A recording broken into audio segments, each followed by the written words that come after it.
All right, y'all. I know this is last minute and everybody is not on here yet, but I just found this information out literally like couple minutes, like maybe 10 minutes before I got on here. Y'all, I cannot believe this. I am just sitting here shaking. I am shaking because I cannot believe what I just heard. Hey everybody, welcome back to Kiki Loves Nigeria. I know it's been a long time since I made a video, but y'all know I'm back at it again. But hey, look, on this episode of Kiki Loves Nigeria, we're going to talk about Mary. Remember Mary, who passed away in the Gambia? Remember the fourth lady to pass away in the Gambia suspiciously and unexpectedly? That was Mary, but her family likes to call her MATTU. So we're going to call her MATTU. All right. So MATTU passed away in the Gambia suspiciously and unexpectedly.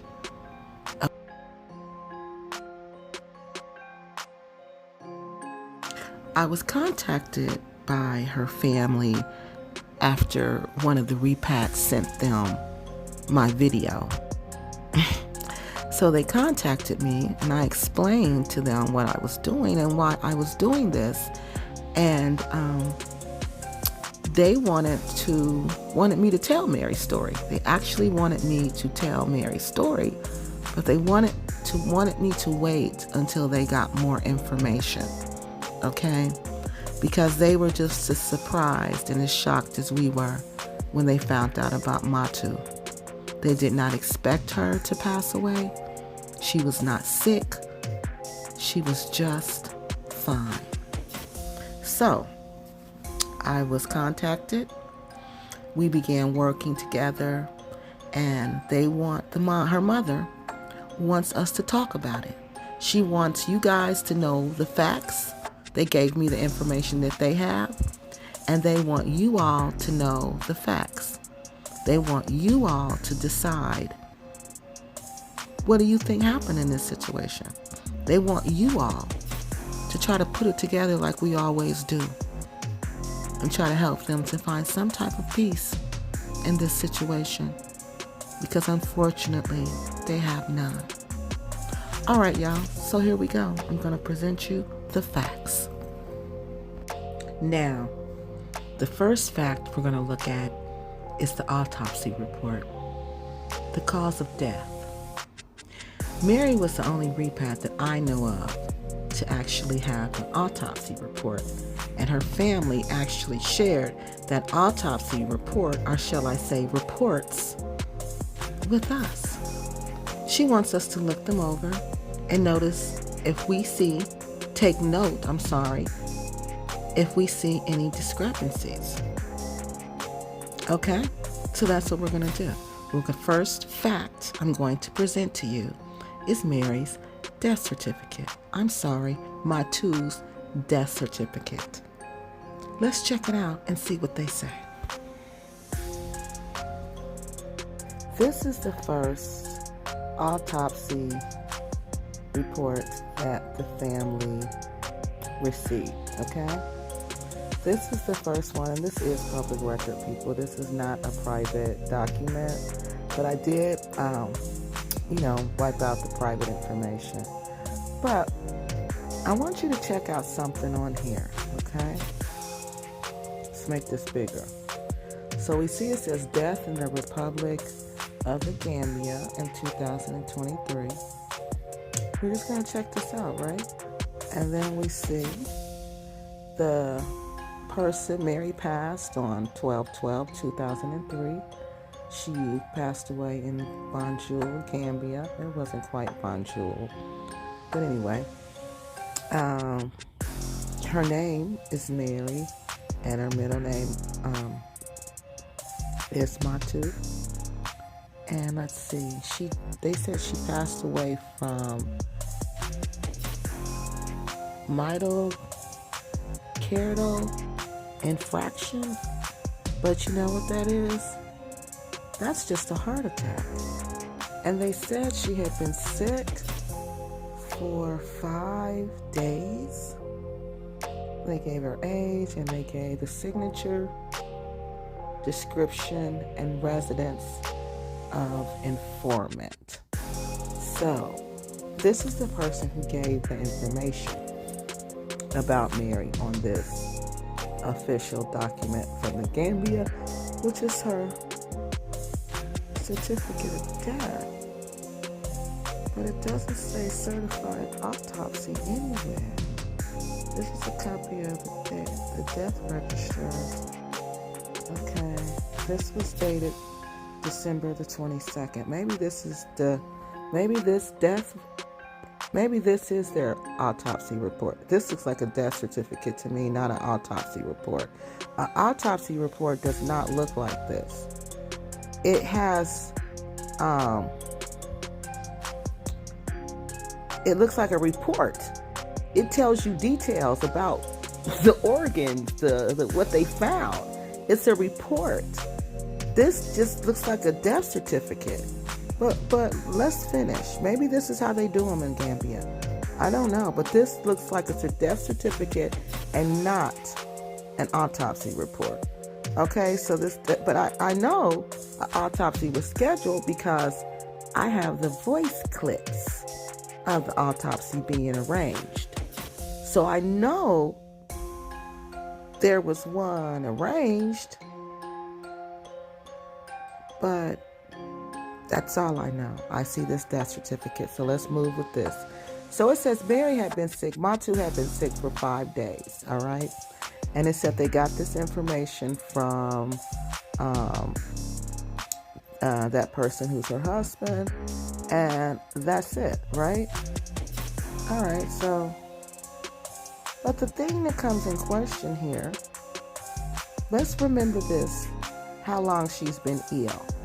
Remember that, because I'm going to show you another document, another death certificate that says something else. So just 1 second. Let me get that document. I want you to check out this document. Same document, right? It looks the same, right?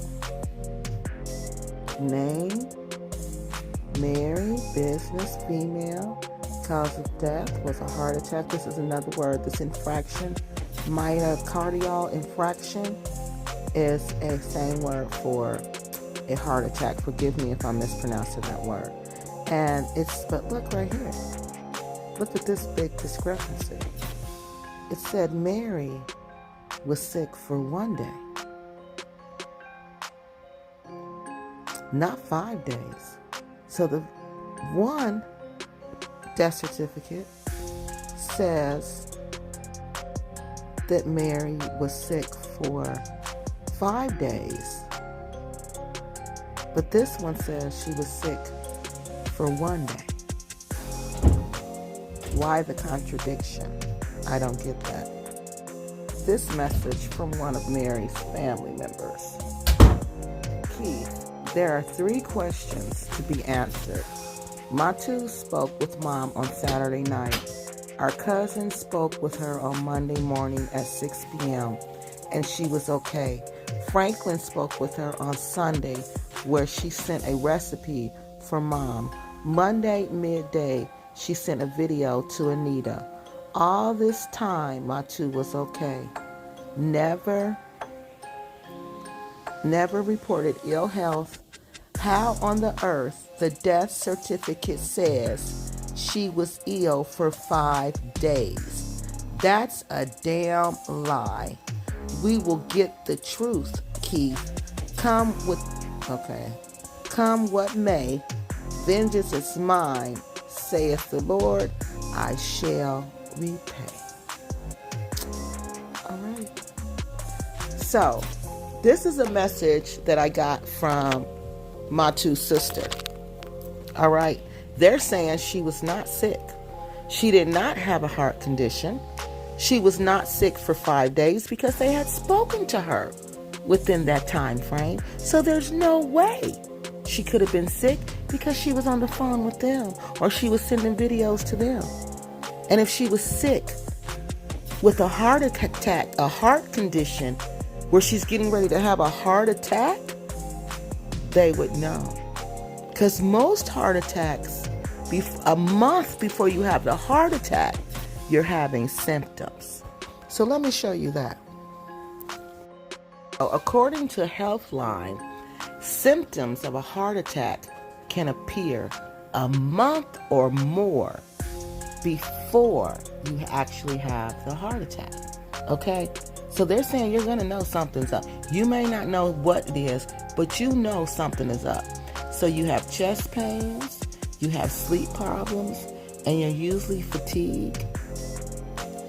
And they said those were the most common warning signs. All right?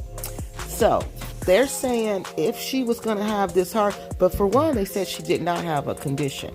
Now, a heart attack doesn't just happen. A heart attack is usually the result of something, okay? It's the result of something. So there has to be some type of underlying condition to make your heart just have an attack at 58 years old. So let's look a little further. So I wanted to look a little further because I knew there was something called a silent heart attack, okay? Let's look at that. It says some people have underlying health conditions that might not show symptoms, so they feel like they're okay. They feel like they're fine, and then all of a sudden, they go into cardiac arrest. All of a sudden, they go into cardiac arrest, okay? So that's one thing I thought. Maybe it could have been a silent heart attack. Maybe she didn't know, all right? So let's check out this some more. Let's look a little more. So, you say, what is a silent heart attack? A silent heart attack is a heart attack that has few, if any, symptoms. Like how they were saying a month ago on Healthline, well, you could have those symptoms a month or more before you actually have the heart attack. Well, a silent heart attack might not cause chest pain. It might not cause shortness of breath. You might not have any symptoms.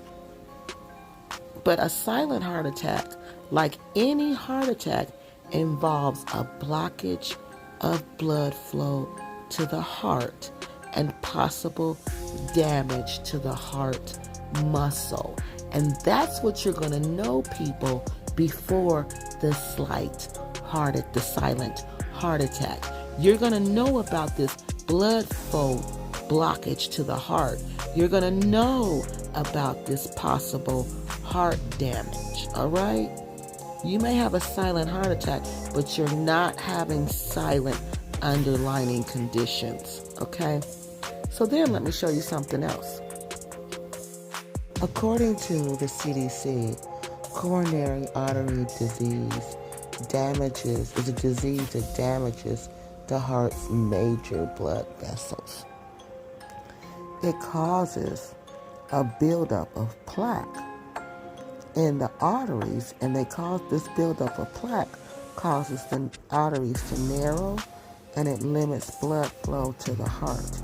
Now, if you have coronary artery disease, which is the leading cause of a heart attack, you are getting treatment, okay? You have to be treated for this. It says treatment can help, but the condition cannot be cured. So this is something that you have to be treated for, okay? And it requires a medical diagnosis, and it also requires that you do different lab tests routinely, okay? So my point of saying that is, if Mary had coronary artery disease, people would know. You would know if there was some type of underlying condition, okay? Especially when it's your heart, angina, anything like that. You're going to hear your family members complain about something, one of the symptoms, one or all of the symptoms. Mary complained about none, according to her family and friends. Mary complained about no symptoms at all. So, let's make sure we understand. Mary has no history of a heart disease. She has no history of heart problems. She has no history of chest pain. Now let's continue. So where did they get the information from that Mary had a heart disease? She had an underlying condition? Well, they got the information from the informant. The informant. Who was the informant on the forum, people? Her husband. He was the informant. He's the one who told them Mary had an underlying heart condition. Okay? But when you speak to the family, they don't know anything about that.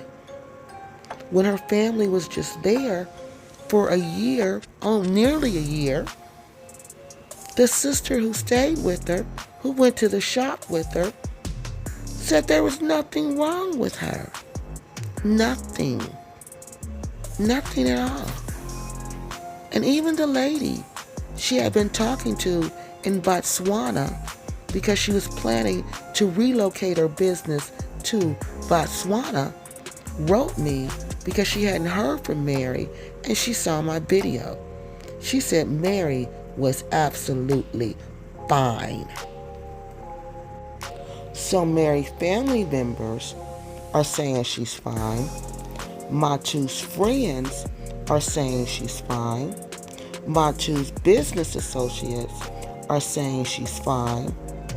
The only person who's saying that she was not fine was her husband. Her husband. And he wasn't even there.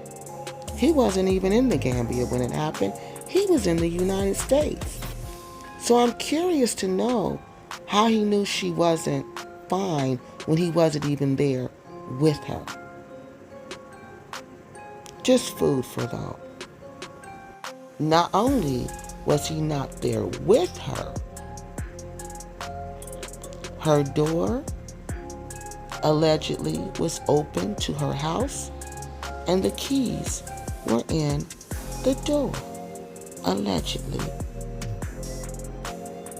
Also, the only person saying that Mary has a heart condition is her husband. No one else is making that claim. The unfortunate thing was that her husband was the only person who knew she had this underlying condition. He's the only one who knew. So in the next video, we're going to present the facts about her husband and what he knew. All right? Because again, we're going to lay all the facts out on the table and then we're going to figure them out. All right? We're going to help her family try to find some peace. So this was just the first video where we're presenting facts about what happened to Mary. What happened to Mary in the Gambia? They're trying to tell us she had a heart attack, but she had no underlying conditions except for one person saying it who wasn't even there. We're going to talk more about this in the next video. All right? I'll see y'all soon. And in the meantime, in between time, I want y'all to drop y'all comments and tell me what y'all think so far about the information that has been presented to you. What do you think about the two different death certificates? What do you think about the informant telling them what to put on the death certificate? What do you think about all of this that's going on in the Gambia? Treated frankincense to make sure that the products smell good. We have tea tree oil, mango butters. These are all organic butters and